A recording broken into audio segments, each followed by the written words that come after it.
Heart disease, इसमें क्या है, जैसे पैदा होने के साथ ही क्या हार्ट में एबनॉर्मलिटीज़ होती हैं, वो इसमें पढ़ेंगे हम। तो जेस्टेशनल वीक बता रखे 3 से 8 वीक्स का में जैसे हार्ट डेवलप होता है, तो इसमें ही अगर कोई डिजीज़ आ गया हार्ट में तो ये होता है।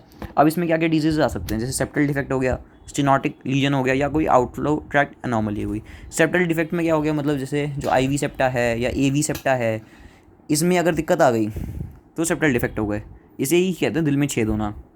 एक होता है स्टीनोटिक लीजन, मतलब कहीं पे नैरोइंग हो गई, कहीं पे भी स्टीनोसिस हो गई, तो वो देखेंगे हम। एक पढ़ेंगे हम आउटफ्लो ट्रैक्ट एनोमली। इसका क्या मतलब है कि मतलब जो जैसे ग्रेट ब्लड वेसल्स अओर्टा और पल्मोनरी आर्टरी निकलती हैं, अगर उनका कहीं से गलत हो गया ट्रैक्ट में, या उनमें नैरोइंग हो गई, या कोई भी दिक्कत हो गई, तो उसे आउटफ्लो ट्रैक्ट एनोमली कहेंगे।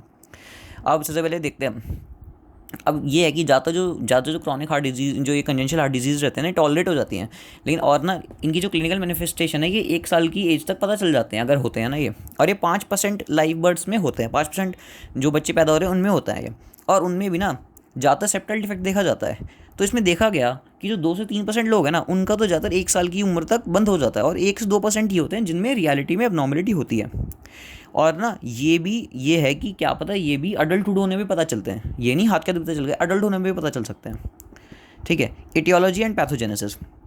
अब कैसे कैसे हो सकते हैं, तो ऐसी कोई टेराटोजेनिक ड्रग है उसकी वजह से हो गया, कोई अगर मान लो मदर को डायबिटीज़ है तो उसकी फीटस में प्रॉब्लम आ जाएंगी, और अगर कोई न्यूट्रिशन डिफिशियंसी हो गई या कोई क्रोमोसोम एबनॉर्मलिटी हो गई तो हो सकता है ये। इसमें मोस्ट कॉमन जो देखी जाती है डाउन सिंड्रोम देखी जाती है, इसमें 21 क्रोमोसोम की ट्राइजोमी हो जाती है, और इसमें ज़्यादातर ये एवी सेप्टल डिफेक्ट कर देती है। एक डिजॉर्ड सिंड्रोम होता है, इसमें 22q11.2 जीन डिलीशन हो जाता है। इसकी वजह से क्या होता है, इस साइट पे ना एक TBX1 करके ट्रांसक्रिप्शन फैक्टर होता है, और ये क्या करता है, ये न्यूरल क्रेस्ट की माइग्रेशन करवाता है, और न्यूरल क्रेस्ट सेल ही सेप्टा बनाते हैं, तो इसीलिए इसकी दिक्कत हो जाती है। एक एनवायरमेंटल स्ट्रेस पड़ गया अगर फर्स्ट ट्राइमेस्टर पे, तब एक है ऐसे जीन्स जो प्रोटीन बनाते हैं हार्ट के, या जो सिग्नलिंग पाथवे में है यानी कंडक्शन पाथवे में है, या कोई ट्रांसक्रिप्शन फैक्टर है, उनके जीन में कोई दिक्कत आ जाए तो हो सकता है। एक जो मार्फान सिंड्रोम है, फाइब्रिलिन का एक्स्ट्रा सेलुलर मैट्रिक्स का जीन होता है, ये क्या डिसऑर्डर होता है, अगर उसमें दिक्कत आ गई तो हो सकती है। ये TGF बीटा का एक नेगेटिव रेगुलेटर होता है, इसकी वजह से हाइपर एक्टिविटी हो जाती है इसकी, इस सीवियस एनोमली हो जाती है। अब क्लिनिकल फीचर देखते हैं तो क्या क्या दिखेगा इसमें ना, हमें 3 चीज़ देखनी है, left to right shunt, right to left shunt, और ऑब्स्ट्रक्शन। तो शंट का क्या मतलब होता है, शंट का मतलब होता है एक abnormal connection between abnormal communication between chambers या blood vessels. Left to right shunt का क्या मतलब है कि ब्लड लेफ्ट टू राइट जाएगा, राइट टू लेफ्ट का मतलब ब्लड राइट टू लेफ्ट जाएगा, और ऑब्स्ट्रक्शन मतलब ब्लड जा ही नहीं रहा है। ठीक है, अब लेफ्ट टू राइट ब्लड क्यों जाता है, लेफ्ट टू राइट ब्लड इसलिए जाता है क्योंकि प्रेशर ग्रेडियंट लेफ्ट में ज़्यादा है, राइट में कम है, तो जला जाता है। राइट टू लेफ्ट में क्या जाता है, अगर मान लो राइट वेंट्रिकल में ज़्यादा प्रेशर हो गया, देन लेफ्ट वेंट्रिकल, तो ब्लड राइट टू लेफ्ट जाएगा, ये भी प्रेशर ग्रेडियंट के थ्रू ही हो रहा है। और ऑब्स्ट्रक्शन ब्लड फ्लो हो ही नहीं रहा है।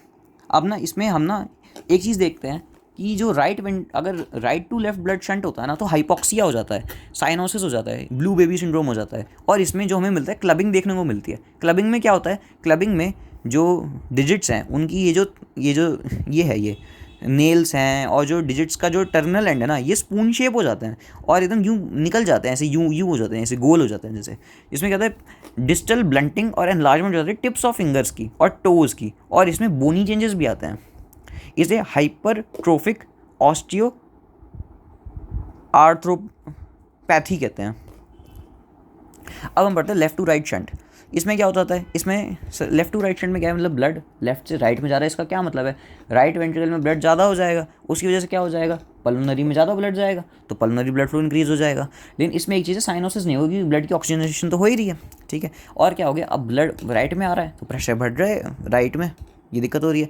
अब इसको कंपनसेट करने के लिए क्या होता है, जो पल्मोनरी आर्टरी है ना, पल्मोनरी आर्टरी जो होती है ना, उसमें हाइपरट्रोफी हो जाती है। ठीक है, और वो डायलेट भी कर जाती है ना। और ना अब वो क्या चाहती है, अब पल्मोनरी आर्टरी चाहती है